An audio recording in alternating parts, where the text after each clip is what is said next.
Venimos prestados. Buenos días a todos.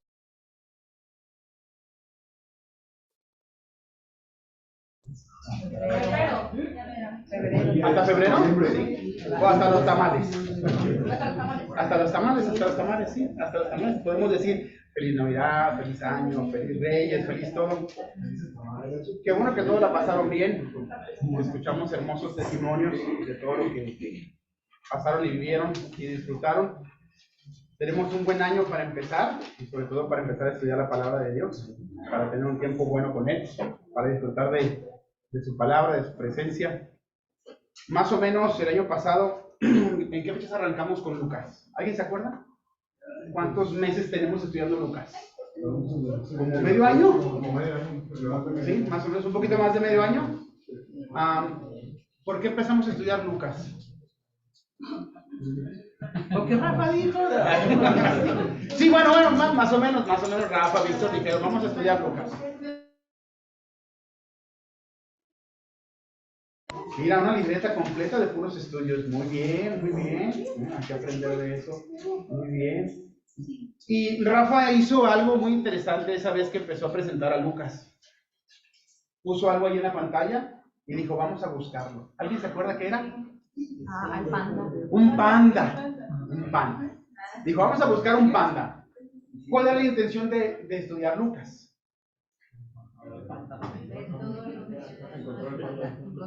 No murmure porque la murmuración es pecado. A ver señora, cuéntenos qué. Sí, porque no, sí, Rafa dijo que teníamos que encontrar un panda porque te le perdías de tiempo. ¿Por qué vamos a estudiar? ¿Por qué vamos a buscar el panda? ¿Por qué? ¿Por qué? No se veía bien en la imagen, pero yo estaba sentado ahí donde está Marco sentado. Y con ese proyector y con estos ojos y sin lentes, pues yo no vi nada, decía Rafa. ¿Se dan cuenta? Y siguió hablando como 10 minutos y yo decía, pues qué, yo no veo nada. Ya cuando volteé para acá y que estaba sentado así un poquito más de lado, empecé a darme cuenta de que había una imagen ahí, que era un panda que se veía detrás, pero que no era tan sencillo observar. Y Rafa nos explicó, ¿quién recuerda que nos explicó? Nos dijo que íbamos a empezar a buscar ese panda y que así como estaba allí, íbamos a ir viendo la vida del Señor Jesucristo poco a poco, paso a paso. ¿De quién era Él? No. ¿Y qué vino a hacer? ¿Se acuerdan? Una mitad más o menos, nos íbamos a encontrar un pasaje donde Él empezaba a decir quién era Él, se manifestaba y qué es lo que vino a hacer. Y que poco a poco, conforme fuéramos leyendo y fuéramos entendiendo, nos íbamos a dar cuenta de qué es lo que sucedía. El Evangelio de Lucas es un evangelio hermoso, escrito por un médico. Es un escrito que se dio a alguien poderoso con dinero que solicitó la información, que la recaudaron y se la mandaron. Si tenemos 4 evangelios, 3 de ellos son muy similares y el Evangelio de Juan es algo diferente, ¿sí? Llevan diferentes nombres. El Evangelio de Lucas, ¿para quién fue escrito? ¿Para quién? No, a los griegos. A los griegos. El Evangelio de Mateo se escribió para los judíos. ¿Sí? ¿Por qué? Porque yo veo una genealogía del Señor Jesucristo completa hasta David, para que se den cuenta de que Él es el rey y que puede gobernar y que es el Mesías. Y constantemente el Evangelio de Mateo, cuando vamos leyendo, dice Mateo, para que se cumpliese lo que fue dicho por el profeta fulano. Y sucedió otra cosa y decía, para que se cumpliese lo que fue dicho por el profeta Mangano. Y para que se cumpliese, ¿por qué? Porque los judíos estaban buscando al Mesías. Y Mateo dice, yo escribo así para que se den cuenta que se cumplió lo que está escrito por la gente que nosotros conocemos. ¿Sí? En el Evangelio de Marcos, ¿a quién fue escrito? A los romanos. Es un evangelio escrito a los romanos, que eran los pueblos principales en ese momento, y por eso Marcos va a presentar al Señor Jesucristo como un siervo. Tú ves el evangelio de Marcos que está lleno de milagros y de cosas. Jesús hacía una cosa y decía, e inmediatamente después hicimos esto. E inmediatamente después se hizo esto otro. ¿Por qué? Porque es un evangelio escrito para los romanos, para que vean cómo se trabajaba como un siervo. Presentan a Jesús como un siervo. No quiero guerra contigo. Quiero enseñarte qué es lo que está pasando y qué es lo que hace el Mesías. ¿Va? Viene el evangelio de Lucas, escrito a los griegos, perfectos, pensadores, conocedores, muy enfocados en el hombre, muy enfocados en la humanidad. Ya habían tenido a Aristóteles, a Sócrates, a Platón, a todos ellos, era gente pensante, no era cualquier cosa. Habría que dar una evidencia como la que presentó Lucas. Una evidencia bien clara de un hombre de ciencia que escribe y que escribe en una orden cronológica, explicando. Era médico. ¿Mande? Era un médico, así es. Y el Señor Jesucristo se va presentando a través de lo que hemos visto con Rafa, con Víctor y los diferentes estudios que hemos visto también con Oscar del libro de Lucas. Vimos al Señor Jesucristo dominando todo como hombre, que es Señor de las enfermedades, que es Señor de la creación, de las enfermedades, del miedo, de los demonios, de la naturaleza. El último estudio que tuvimos de Lucas lo presentó Víctor. ¿Qué sucedió? Hubo una tormenta enorme. Y el Señor Jesús se levanta y dice, todo bien, todo tranquilo. Y los discípulos dicen, ¿quién es este? Y aún el viento le obedece. Y el Señor Jesucristo empieza a presentar su señoría, se presenta como un hombre perfecto, que es 100% hombre y que domina las cosas. ¿Para qué? Para que se den cuenta los griegos que es cierto, el hombre es importante y es el principal de la creación, pero hay uno mejor que todos ellos, y es el Señor Jesús. ¿Sí se entiende? Sí, por eso se escribe así. Después se escribe el Evangelio de Juan, que es escrito para los gentiles, para todos, para todos. Él dice que todo aquel que le cree no se pierda, mas tenga vida eterna. Todo aquel que le cree, ¿cuántos? ¿Quiénes? Judíos, gentiles, griegos, todos los grupos, iglesia, no iglesia, todo aquel que le cree no se pierde y tiene vida eterna. ¿Sí se entiende? ¿Sí? Entonces, en ese contexto, vamos a seguir buscando el panda. ¿Sabe? Ahora que estuve en Culiacán, seguimos hablando de Culiacán. No hablemos de esas cosas, pero hablemos de otras cosas. Fui a visitar a un amigo de la secundaria, que tenía más de 30 años que no veía. Y nos pusimos a platicar, pues somos Beltrán, ¿verdad? ¿Qué le puedo platicar yo a usted de platicarnos Beltrán? Nos pusimos a charlar y nos dieron casi las 2 de la mañana. Con él, con su familia, charlando acerca de este maravilloso libro. Su esposa empezó a ir a la iglesia, pero él ha ido un par de veces. Y empezamos a charlar sobre lo que Dios dice, sobre las dudas, sobre las dudas que él presentaba y las cosas que no entendía. Y me di cuenta de la gran necesidad que existe de gente que enseñe este libro. Es tremendo, ¿eh? Porque te empiezan a contar las cosas que suceden con la gente que les enseña o las iglesias y dices, ¿qué hago? ¿Qué le explico? ¿Cómo lo saco de ahí? Pero si lo saco de ahí, ¿a dónde lo mando? ¿Cómo le digo que eso no está bien, pero que está mejor que donde estaba? Y te vas como los partidos políticos, ¿cómo votas por este? Los votas por este y dices, ¿por cuál? Y tratas de votar por el menos malo. Ya no votas por uno bueno. ¿Qué pasa hoy con las iglesias? Lo mismo, mis hermanos.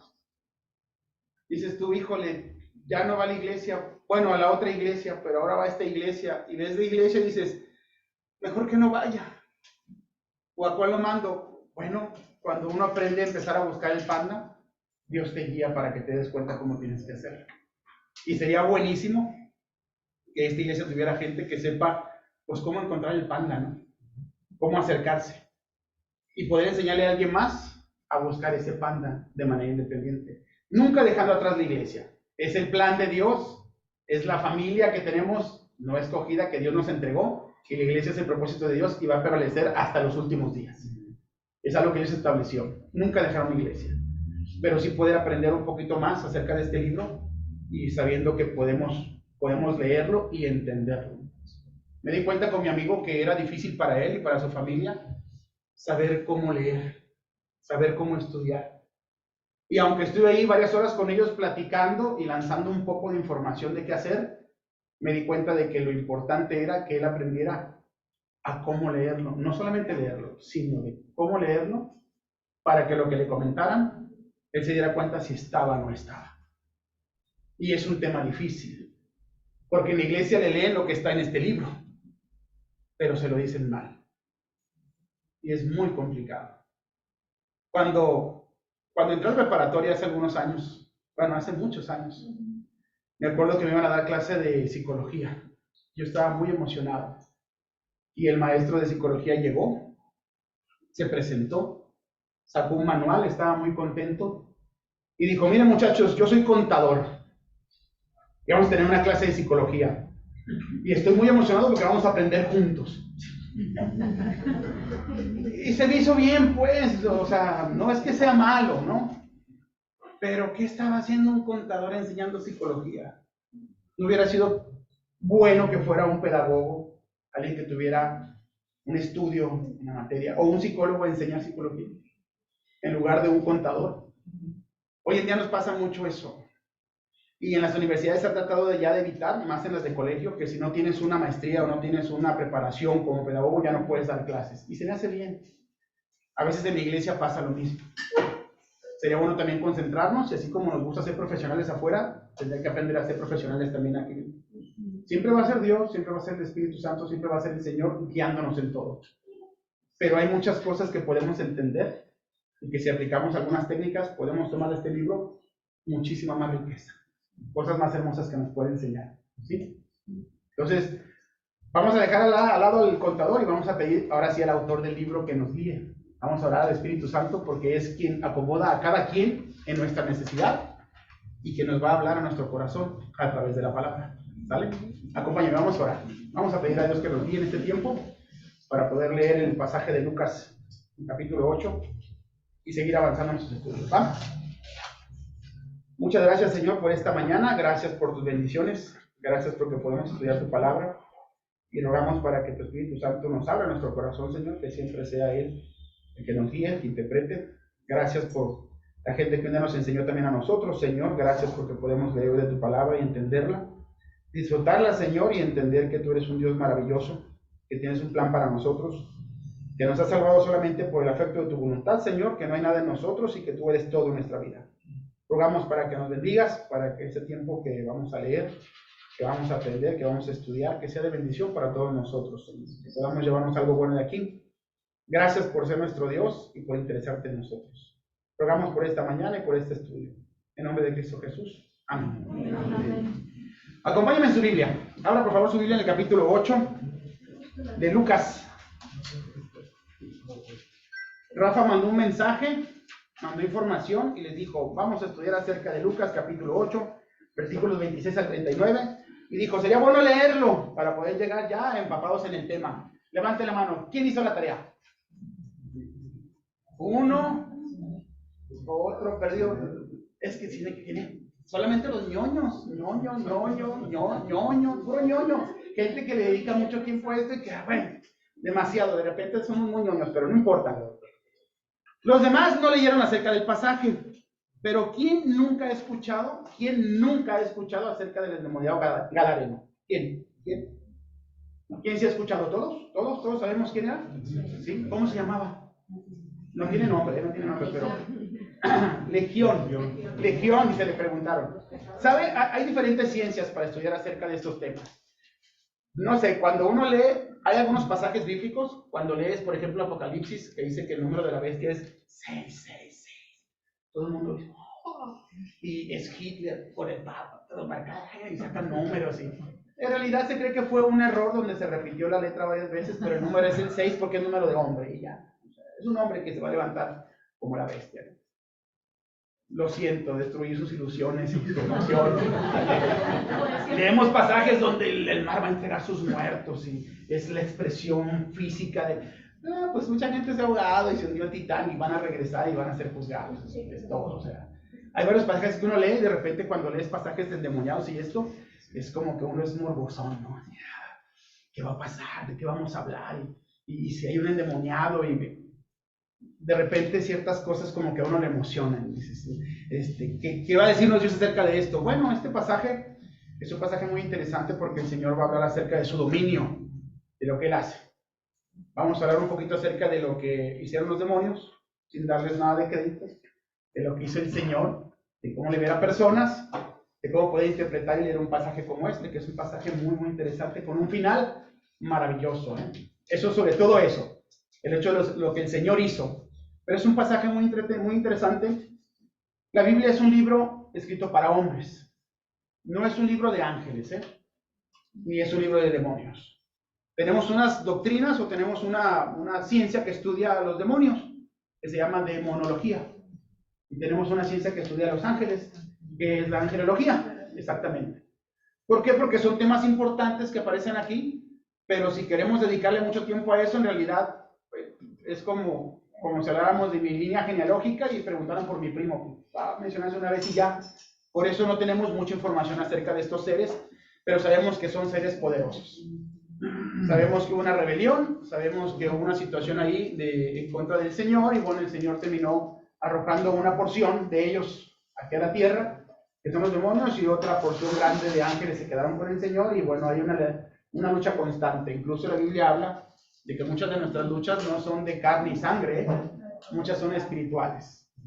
Satanás no nos puede tocar, eso es la mejor de las noticias que podemos tener nosotros. El enemigo no puede tocarnos a nosotros, pero eso no significa que no haga influencia o que no lance dardos para que no esté pensando a veces bobadas, ¿no? Y que se distraiga en otras cosas que no son importantes. Pero usted, si es hijo del Señor, si es creyente, si tiene a Cristo en su corazón, el enemigo jamás lo va a tocar. Jamás. Un día me enfrenté con uno, porque nos pusieron ahí en medio de una situación muy fea y horrible, y cuando me gritó me dijo, nomás porque está él aquí, si no te destrozaba. Y es cuando dices, qué bueno que está él aquí, y que sigue él aquí, y que era él, ¿no? Y que no era yo. No es una situación fácil, hay ministerios completos que se dedican a esto para apoyar, pero nosotros vamos a aprender hoy, nada más vamos a aprender, y quiero que me acompañen en la lectura porque es muy linda. Dice Lucas 8, 26 al 39.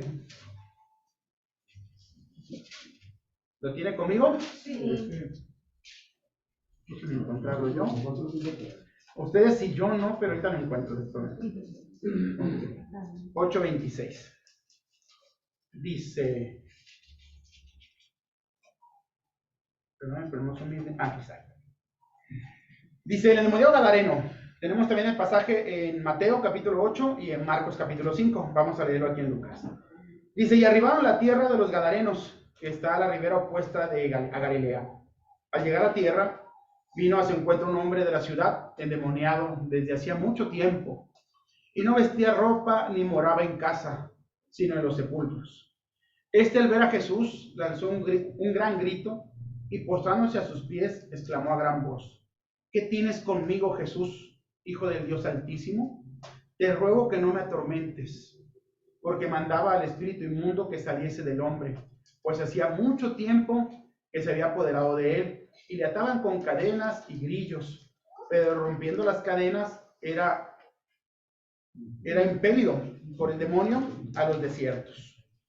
Y le preguntó Jesús diciendo: ¿Cómo te llamas? Él dijo: Legión, porque muchos demonios habían entrado en él, y le rogaban que no los mandase ir al abismo. Había allí un hato de muchos cerdos que pasían en el monte, y le rogaron que los dejase entrar en ellos, y les dio permiso. Y los demonios salidos del hombre entraron en los cerdos, y el hato se precipitó por un despeñadero al lago y se ahogó. Y los que apacentaban los cerdos, cuando vieron lo que había acontecido, huyeron, y yendo dieron aviso a la ciudad y por los campos.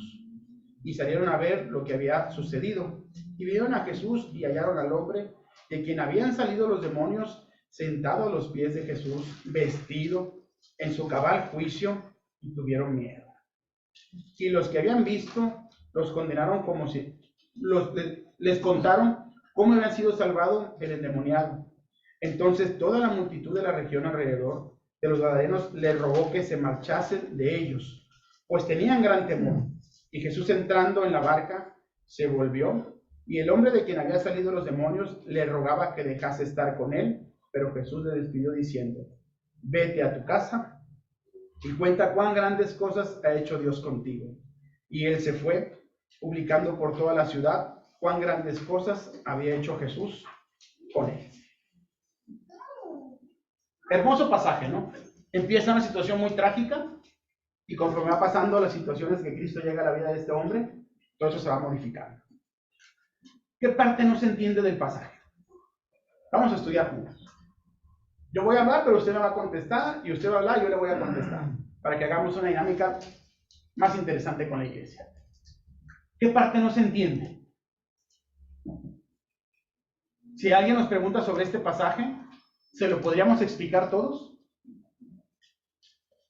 Hay unas cabezas que dicen que no y otras que no dicen nada. Sí se escucha, ¿sí?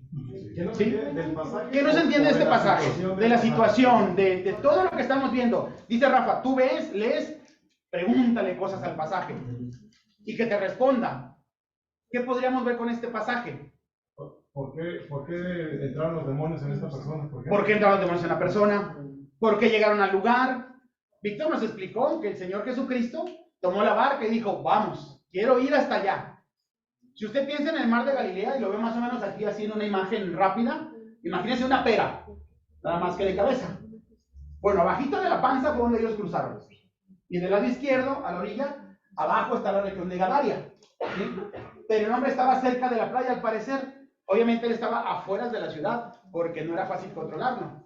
Y estaba, dicen los otros pasajes, que estaba entre los sepulcros. O sea, regularmente, ¿dónde están los panteones?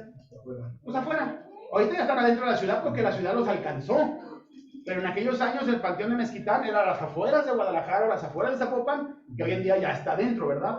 Pero los panteones eran así, estaban a las afueras de la ciudad. Este hombre estaba cerca de la playa, cuando se encuentra con Jesús. Podemos preguntar por qué estaba endemoniado. ¿Qué andaba haciendo? ¿Qué fue lo que sucedió? ¿Se salió de control? ¿Qué obtenía de los demonios? Fuerza. Obtenía fuerza. Habían tomado ya control de él y las cosas fueron diferentes. Miren, ya me explicaron que el diablo, los demonios y la forma en que actúan son como un perro rabioso amarrado con una cadena. Si le haces así y no te alcanza, todo está bien. Pero el día que le haces así y te agarra la mano, vas para dentro de la casa de él, con todo y todo. Es algo muy peligroso. Y así como existe el bien, existe el mal. Y una de las mejores estrategias del diablo es hacerle creer a la gente que no existe, que es un chiste. La gente anda por ahí diciendo, no, es que el diablo es mi compa. Esa es la mejor estrategia de él. Tenerse, que nadie se dé cuenta y que crean que es un juego. Pero el día que te toma, sí es complicado, ¿eh? Un día que estábamos en campamentos en Argentina, un muchacho andaba diciendo que era el diablo, que él andaba todo vestido de negro y con arracadas y el pelo. Y andaba diciendo que era el diablo y asustaba a algunos por ahí. Y vino uno de los maestros y lo agarró y dijo, no, tú no eres el diablo, eres un pobre diablo. No lo conoces, yo lo conozco. Y veo cómo arruina vidas. Y ya empezó con la tuya. Déjate de tonterías. Y quieres estar con él, yo te invito, yo te llevo para que estés con él y veas lo que hace en la vida de las personas. Y la actitud empezó a cambiar, ¿verdad? Porque pues, era un chamaco que tenía ciertas ideas. Cuando te das cuenta de lo que verdaderamente hace el enemigo, entonces te das cuenta del poder que tiene, porque sí tiene poder. ¿Qué es lo que el Señor hace con nosotros? Nos enseña que el poder es del Señor, que Él tiene toda la fuerza. Si yo leo el pasaje, me doy cuenta de que es un hombre que viene de forma violenta, se presenta delante de Jesús, pero con toda esa violencia que él tiene, lo único que atina es arrodillarse y decirle, ¿qué tienes conmigo, Hijo del Altísimo? ¿Se fijan? Yo quiero estudiar este pasaje, quiero enseñárselo a alguien más, quiero presentarlo, quiero sacarle riqueza. ¿Qué es lo mejor que podría hacer? Primero orar y después empezar a utilizar un método de estudio para poder aprender bien de él. Existen muchos métodos de estudios bíblicos, ¿sí? Muchas formas de estudiar un pasaje. Por ejemplo, existe un método literario. ¿Qué significa? Literalmente lo que dice. Yo puedo leer la Biblia e interpretar literalmente todo lo que dice.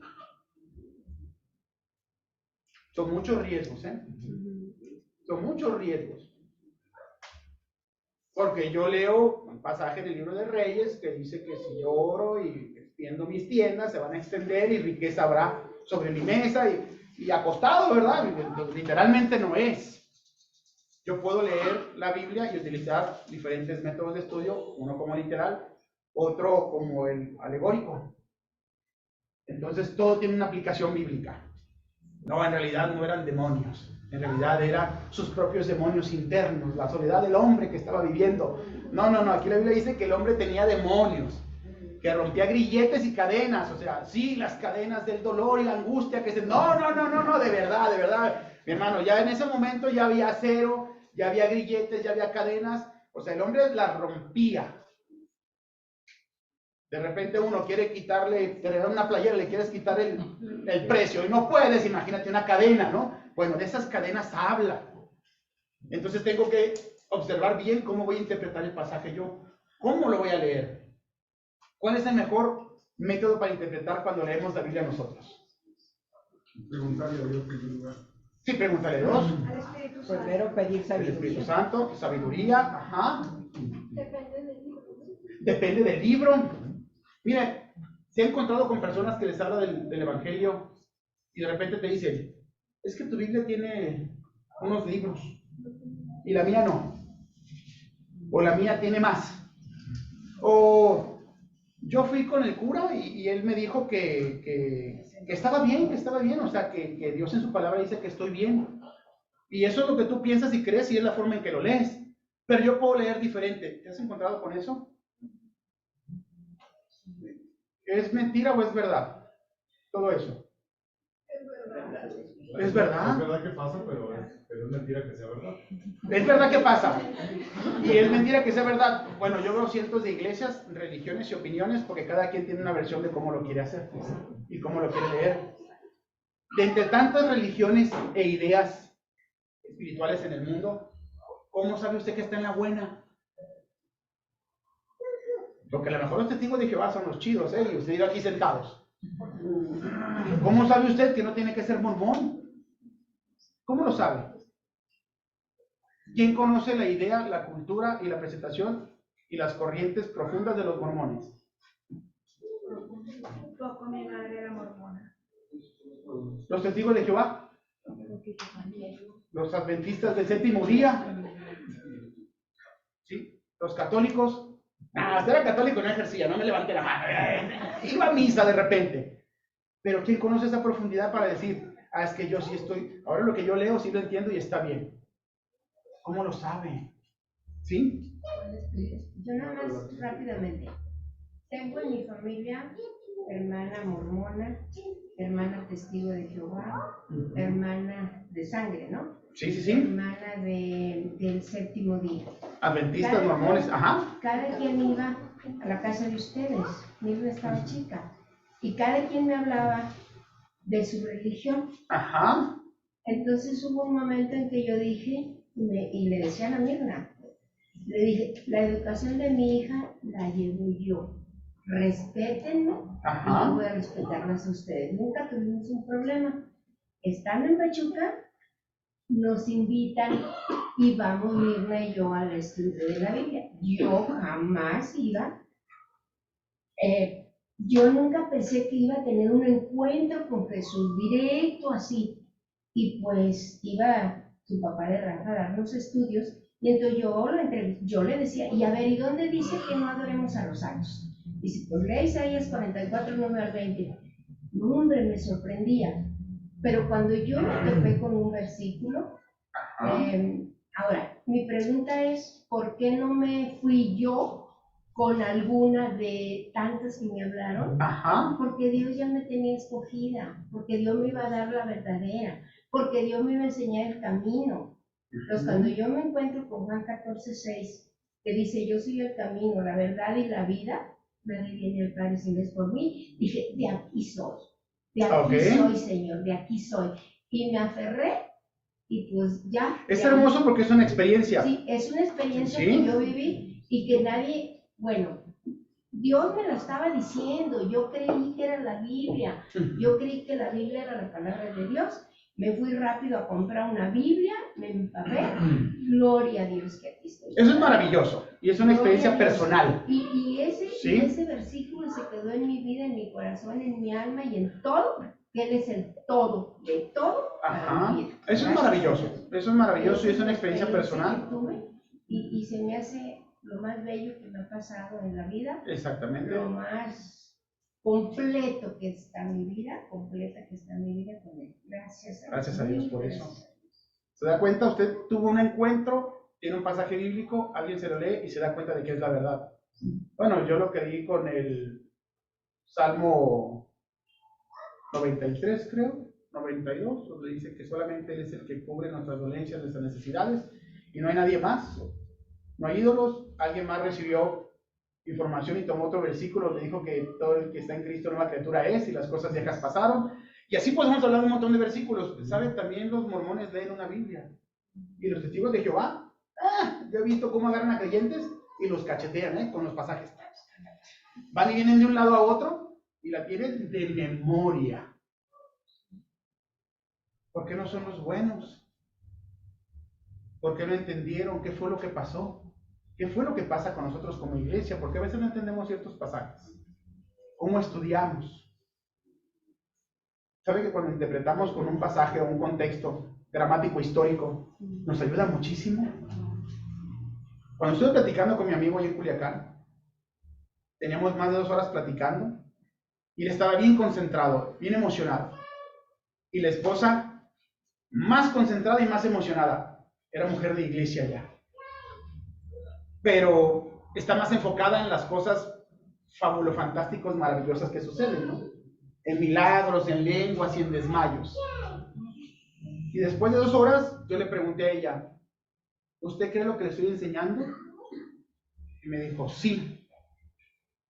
Digo, pues no me he desmayado todavía. Allá voy. Y se me quedó viendo y le dije, ¿por qué me cree? Y ahí es como que despertó, ¿no? Le dije, ¿por qué me cree? ¿Por qué me cree? Usted no me conoce y él me conoce hace 30 años. Tenemos 30 años sin vernos. Yo no tenía una Biblia en la mano, Empecé a hablar de diferentes pasajes y empecé a, así como soy de mañoso, a trazar ideas. Somos culichis y los culichis hablamos con las manos.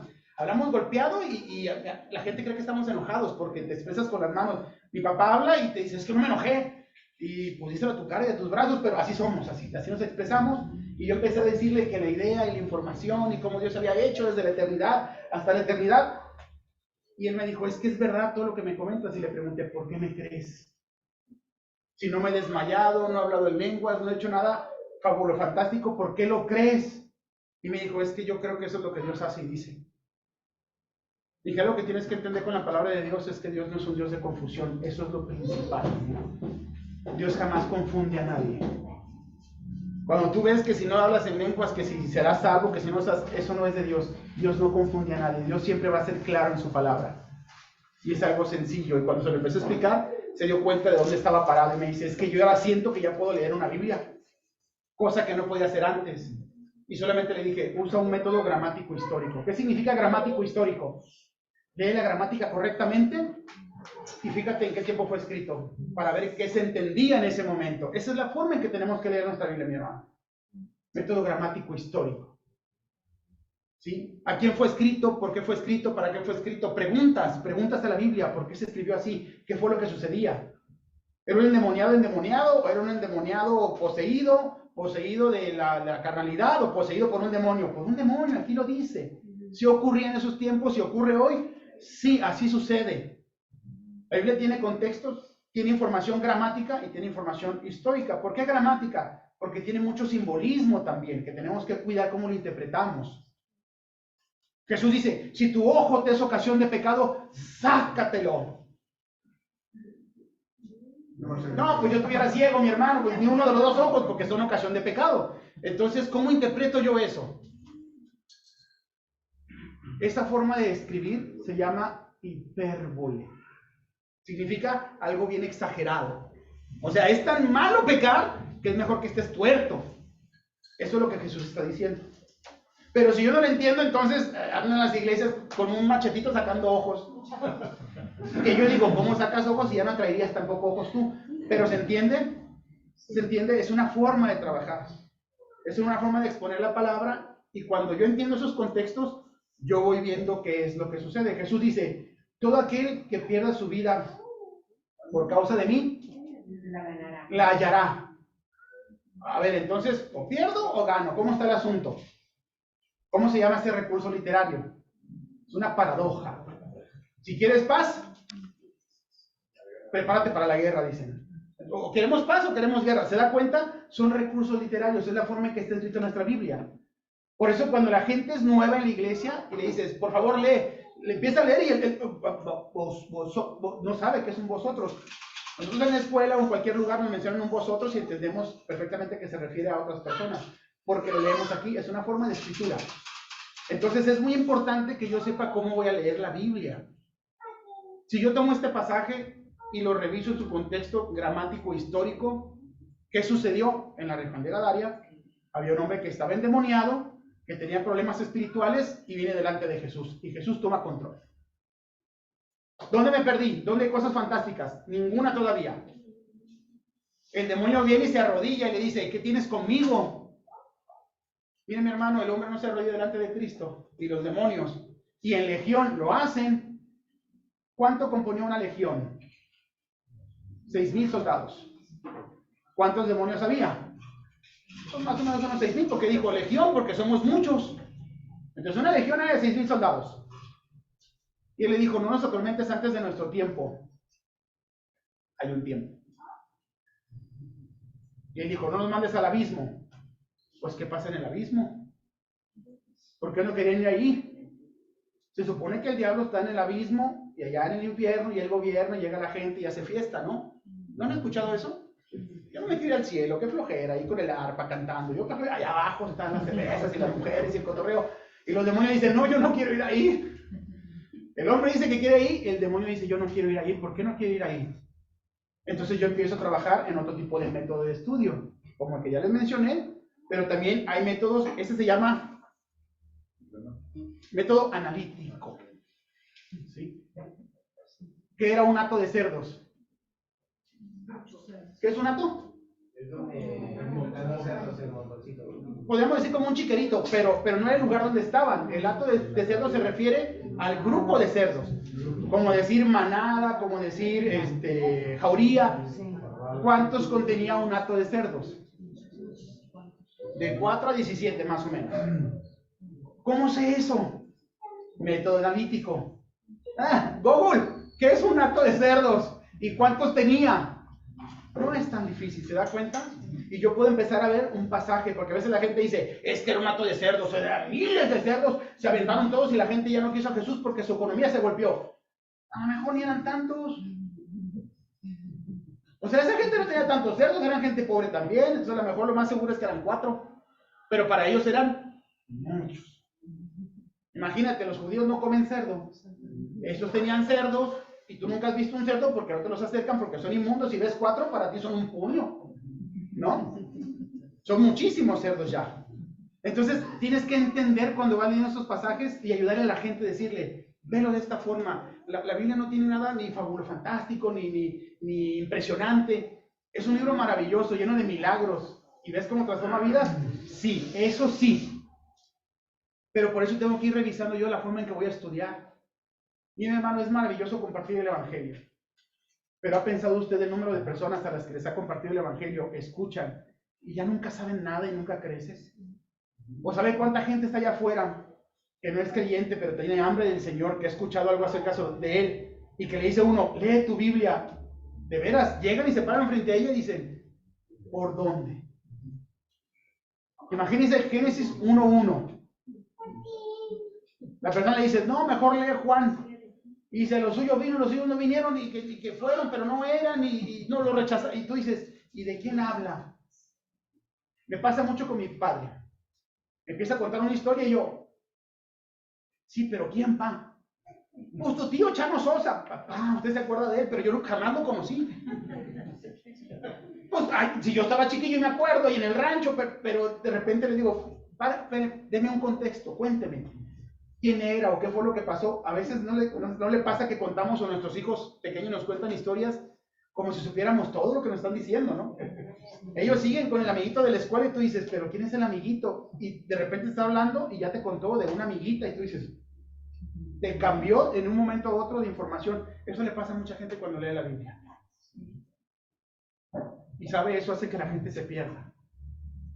Y cuando uno más o menos domina algo ahí, hace que la gente se pierda. Y pueden manipular. Tenemos que estar listos nosotros para tomar pasajes como estos o cualquier otro pasaje y, como decía Rafa, hacerle preguntas a la Biblia sin miedo a que te conteste, a que te lleve por un camino que digas, híjole, esto no lo entendí bien, pero aquí tengo un diccionario o aquí me voy al contexto gramático histórico y pregunto por qué Dios lo estableció así, por qué fue que lo marcó de esta manera. ¿Sí? Si yo utilizo los 3 métodos en este pasaje, puedo encontrar cosas bien hermosas. Me voy al método alegórico. Vamos a hablar todo de aplicación. Cuénteme. Dice el pasaje que Jesús vino, se arrodilló el demonio, salieron de él. El hombre estaba en una condición totalmente difícil y dura. Cuando se van nosotros bien asustados porque ven lo que sucede, regresan y encuentran al hombre en qué condiciones. Vestido en su juicio sano. Pregunta, vamos a usar ese método. ¿Qué diría yo? ¿Cómo estábamos sin Cristo? Desnudos, perdidos, sin juicio, ¿sí? En tinieblas. Violentos. ¿La gente le tenía miedo a este hombre? ¿A usted y a mí no? Hubo gente que llegó a tenernos miedo por nuestro carácter, por nuestra forma de ser. Yo eso siempre se lo dije, le agradecí mucho a la persona que me compartió el evangelio. Yo culichi, todavía hablaba culichi, cuando llegué aquí todavía tenía el acento bien entrado y bien carrilla. Dije, ¿cómo se animó este hombre? Y me habló. ¿Sí? O sea, yo no practicaba cosas de la Santa Muerte y esas cosas raras que la gente de repente trae. Pero a veces decimos, no, yo a Magdalena no le digo nada. Me va a traer de torta en la escuela si le llego a decir que soy cristiano, me va a decir que soy aleluya, todo me va a traer todo el día.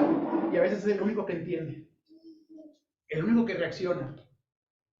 ¿Vivíamos con grilletes y cadenas? Sí. Decíamos como los jóvenes, ¿cuál es la diferencia entre hoy y antes de Cristo, no? Que el pecado hoy en día lo practicamos, pero antes no era opción. O hacías pecado, o hacías pecado. Hoy en día porque somos santos, no, depende de nosotros. Pero hoy tengo la opción de decir, ya no quiero vivir de esta manera. Tengo la opción, porque Cristo me liberó. En aquel momento no, el hombre no tenía la opción, lo amarraban con grilletes, con cadenas, las rompía, asustaba, lastimaba, hacía daño a todos los demás. Dice el pasaje de Mateo que se golpeaba a sí mismo con piedras. ¿Ve cuando uno tiene rencor?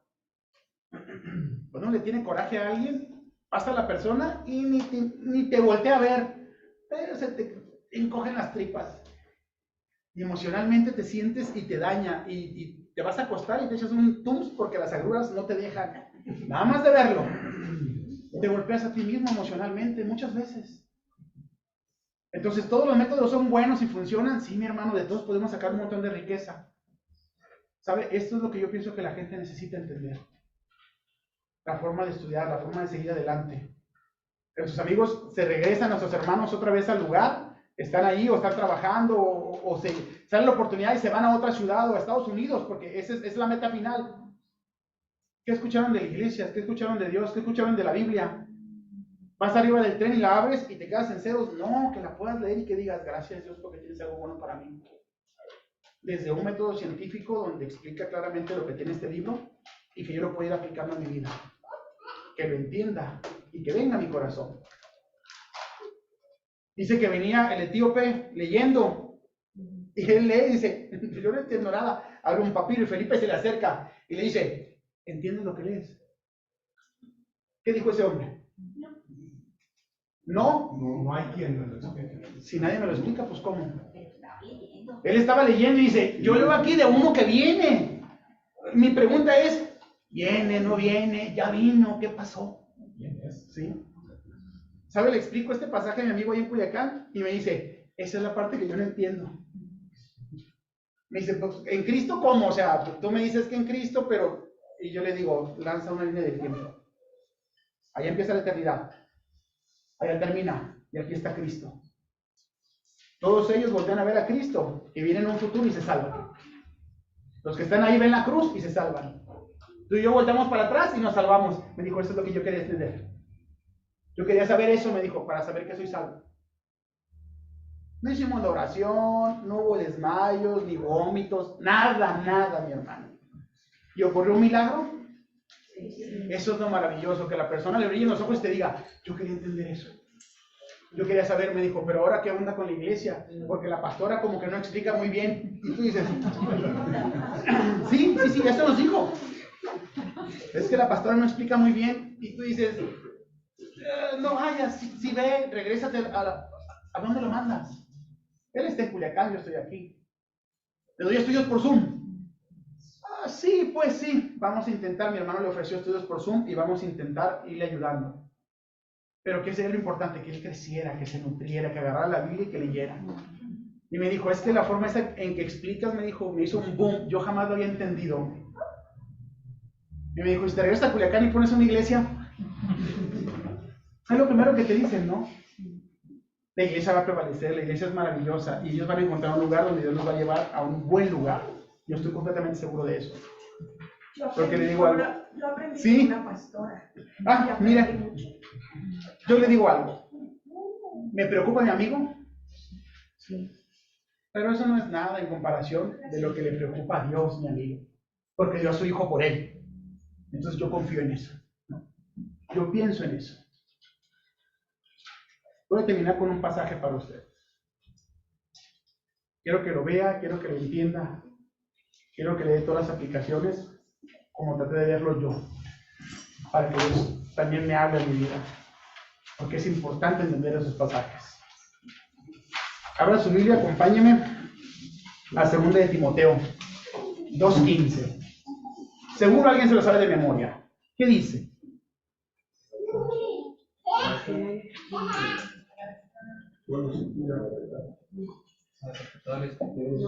No.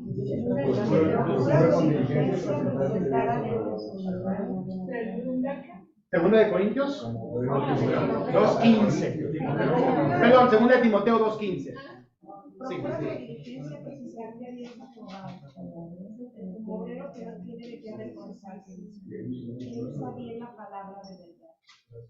Este procura, mi hermano, cuando leemos en la Biblia, es un procura de, pues si tienes chance, o es un procura de, muévete. Es un procura imperativo, es un imperativo que es andar, venir, salir, hablar, una orden. Dice, procura, ¿con qué? Que era una diligencia, ¿se acuerda que era una diligencia? Acuérdese, era una carreta grande tirada por 6 caballos. Era la que traía todo, el dinero, las armas, el correo, con diligencia. O sea, rápido. Procura. Rápido, dice. La diligencia traía gente armada, porque lo que traía adentro era muy importante y tenía que ir vigilando. Iban listos y rápido siempre. El Señor dice, procura, o sea, hazlo ya con diligencia. Muévele. ¿Qué cosa? Presentarte delante de Dios como un obrero. ¿Qué somos? Obreros, mi hermano, nada más. Nada más. Aprobado. Decían ahora que hubo el problema con la Secretaría de Educación Pública, le decían a Chaifet, ¿no? Es que nuestros maestros hicieron el examen y reprobaron. No reprobaron. Pues sí, el examen tenías que sacar 6, sacaste 5, pues estás reprobado. No, son no aprobatorios. Pues sí, son no. Una cosa es que no aprueben y otra cosa es que estén reprobados. Y tú dices, explícame la diferencia. Sí, solamente no pasaron. Pues cuando no pasas es porque reprobaste. No son reprobados. Son no aprobatorios. O sea, que siempre va a haber chances. Y dices, bueno. ¿Te das cuenta cómo se mueve la gramática en nuestro idioma y todavía la respaldan? Bueno, así sucede. Pero aquí dice que se presenten aprobado. Como obrero que no tiene que avergonzarse, dice. ¿Qué? La palabra ahí es traza. ¿Qué significa? Que lo entiende. Que lanza la línea de eternidad y que no trae Apocalipsis 29:20 diciendo es que el Evangelio no es el Evangelio. Acá está el Evangelio, Mateo, Marcos, Lucas y Juan. ¿Cuál es el Evangelio? ¿Qué dice? ¿Qué tenemos que hacer? Es que si no oramos no nos salvamos. Es que si oramos sí nos salvamos. No. Que traza bien la palabra, que la persona le entiende, que desarrolla un pasaje y que la persona dice, es cierto, eso es lo que Dios dice y lo puedo aplicar para mi vida. Porque, ¿sabe? Eso es lo más duro ahorita en la iglesia, mi hermano. La iglesia tiene un tiempo batallando en su corazón, donde es que no enseñas eso, es muy duro, pues, es muy regañón. La gracia nos alcanza en todo, sí, yo estoy totalmente de acuerdo. Es que o sea, la exhortación ya no es tan necesaria. La gente ya no va a querer venir porque siempre hablas de pecado y de arrepentirse y de que vivimos en la carne y hacemos las cosas mal y que necesitamos cambiar. Pregunta, ¿no se necesita eso? Y la gente venía con Cristo y andaba ahí. Y el Señor les dijo, ya no voy a comer. ya no hay comida para ustedes. Y voltearon y dijo uno de ellos, Señor, dijo, palabra dura es esta, porque les dijo, son gorrones, vienen por la gorra porque les conviene, pero no por la palabra del Señor. Y le dijeron, Señor, palabras duras son estas. Y el Señor voltea y ¿qué le dice? No, no es para ustedes, muchachos, tranquilos. No, les digo, ¿qué? Lléguenle. ¿También ustedes se quieren ir? Y Pedro, bien atinado, voltea y dice, ¿a dónde vamos? ¿A dónde iremos si solamente tú tienes palabras de vida? A alguien en una iglesia, mi hermano, le dieron un sermón, lo regañaron y le dijeron, tienes que hablar. Y esa persona me habló a mí y le habló a usted. Y usted entendió y compartió con alguien más. Decía por ahí Spurgeon que cada generación es responsable de alcanzar a su generación. Tenemos ejemplos en la palabra de Dios donde se levantaron generaciones y generaciones y no sabían nada. ¿Por qué? ¿Por qué si Moisés hizo un trabajo maravilloso? ¿Por qué si Josué hizo un trabajo maravilloso? ¿Por qué después la siguiente generación hablaban de Jehová y decían, ¿quién? No tenían ni idea de quién estaban hablando, porque esa generación fue irresponsable. Esta generación va a crecer aquí por lo que escucha hoy. Que los niños están jugando y no se dan cuenta. También todo menos en misa, decía mi suegra. Todo se les queda grabado, todos se dan cuenta. Así somos también nosotros. Yo espero que mis hijos el día de mañana estén en una iglesia y sirviendo y apoyando, y que sus hijos un día hagan lo mismo. Sería terrible que el legado que nos dejó mi papá, que fue el primer creyente de nuestra familia, se perdiera por mi torpeza o por mi flojera, por no trazar correctamente la palabra de verdad. Es lo mejor que nos ha pasado a nosotros como familia, recibir a Cristo. Lo mejor que nos puede pasar es compartirlo con alguien más y que esto siga adelante, que no se pierda con tu generación. Dios es el que convence de justicia, de pecado y de juicio, y es el que trae a las personas. Pero si no hago mi labor y no trabajo, yo con mi familia, con la gente que está ahí, que vean una luz. ¿Qué dijo ahorita? Que vean una luz que resplandece. El Señor dijo, no pones una luz abajo de un barril, ¿verdad? Para que se quede guardada. La pones en la cima para que alumbre, para que la gente vea. ¿Saben? Muchos amigos empezaron a mandar mensajes cerca de Navidad. Y con eso termino. Y una amiga muy católica mandó un mensaje que decía, el verdadero propósito de la Navidad es Cristo. Y me gustó. Me gustó que viniera de ella. Porque a veces uno piensa, no, es que el católico, no, es que el mormón, no, es que este. Y nosotros no hacemos un mensaje de esos. Y sería bueno tomarlo, copiarlo y mandarlo.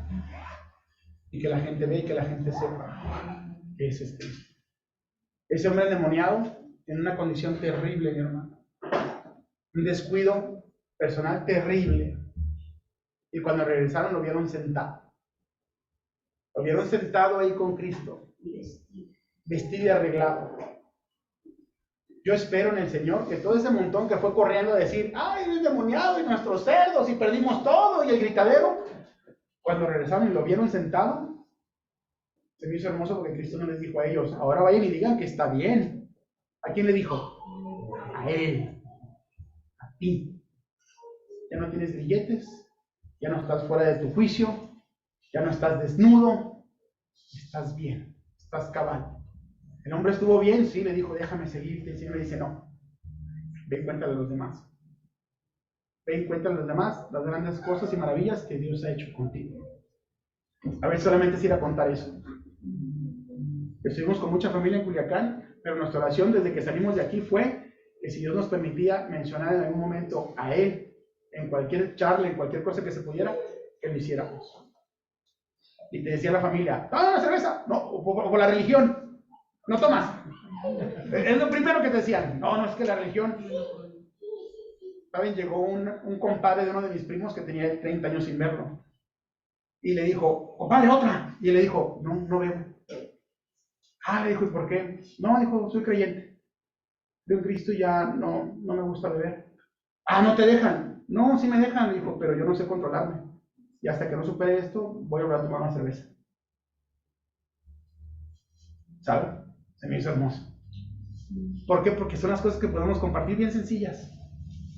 Porque después la gente te pregunta, yo tampoco me puedo dominar muy bien. Así como este hombre, ¿verdad? Como el endemoniado gadareno sin control. Pero cuando Cristo viene, tú dices que sí, que no. y estás en tu sano juicio. ¿Alguna duda? ¿Entendió bien cómo hay que interpretar la Biblia? ¿Qué podemos hacer? Hay mucha gente a la que la compartimos. Y que si le decimos, léelo así, trata de leerlo de esta forma, esa gente se va a dar cuenta de que puede seguir adelante. A veces la gente no lee la Biblia por miedo, por ignorancia. Que no ganen esa batalla. Tenemos la forma de poder ver y decirle a la gente, hay mucho tesoro maravilloso aquí en la Biblia. Y que siempre puedan ver a Cristo, ¿no? El panda allá atrás.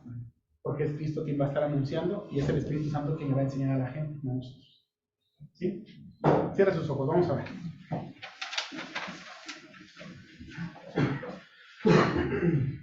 Gracias, Señor, por tu palabra. Gracias porque es buena, es viva, es eficaz en nuestro corazón, Señor. Gracias porque penetra y llega hasta lo más profundo de nuestros huesos.